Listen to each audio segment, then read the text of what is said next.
ang utos ng Diyos, hindi mo sinusunod. Yes, yan po ang pag-uusapan po natin. Yung utos ng Diyos, hindi mo sinusunod. Sa papaanong paraan? Tuwing araw ng linggo, napaka-importante na kailangan tayo po ay nagsisimba. Nasa 10 utos po yan ng Diyos. Sa ikatlo, ipangilin mo yung araw ng linggo. Kaya napaka-importante yung utos ng Diyos na kailangan tayo po ay nagsisimba. Amen po ba? Pero yung utos ng boss mo, sinusunod mo. Magtrabaho ka, huwag ka mag-late. Tama po ba? Mas importante pa sa'yo yung utos ng boss mo. Pero yung utos ng Diyos, hindi importante sa'yo na kung saan siya yung nagbibigay ng biyaya sa'yo araw-araw. Siya yung gumigising sa'yo araw-araw. Pero pagdating ng araw ng linggo, wala kang time sa Kanya. Lagi mo na lang sinasabi, busy ka sa trabaho. Pero hindi mo ba naisip, yung binibigay, yung trabaho mo, ang nagbibigay sa'yo, ang Diyos. Ang nagbibigay ng biyaya sa'yo araw-araw, walang iba kundi ang Diyos. Ang gumigising sa'yo araw-araw, walang iba kundi ang Diyos. Pero pagdating ng linggo, napakarami mong alibay, ang dami mong excuses. Pero ang tanong, kung sinasabi mo busy ka sa pagbabantay ng tindahan mo, sinasabi mo na busy ka sa business mo, sinasabi mo na busy ka sa trabaho mo, pero ang tanong, simple lang, kaya ka bang dalhin yan sa langit?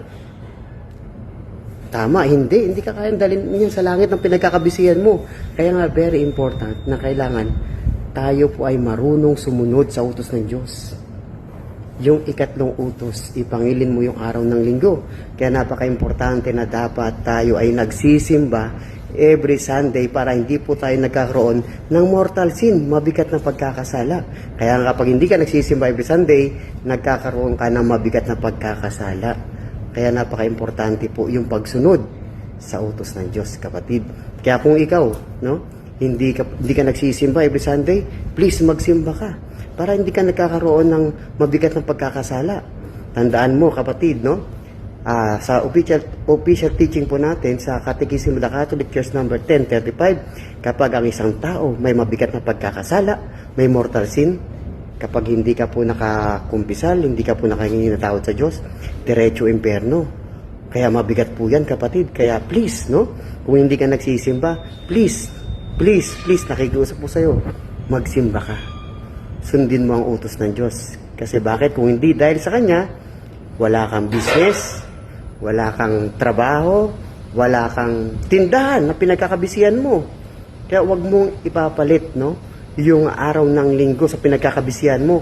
Always dapat inuuna natin ang Diyos. Kaya nga sinasabi niya sa Exodus 20 verse 8 up to 11, lagi ninyong tandaan at ilaan ang araw ng pamamahinga sa Diyos. 6 na araw ka lang magtatrabaho at ang isang araw ibibigay mo sa Kanya. Malinaw yan, kapatid. Kaya kailangan mo sundin ang utos ng Diyos. Biblical po yan. Amen. Bye everyone.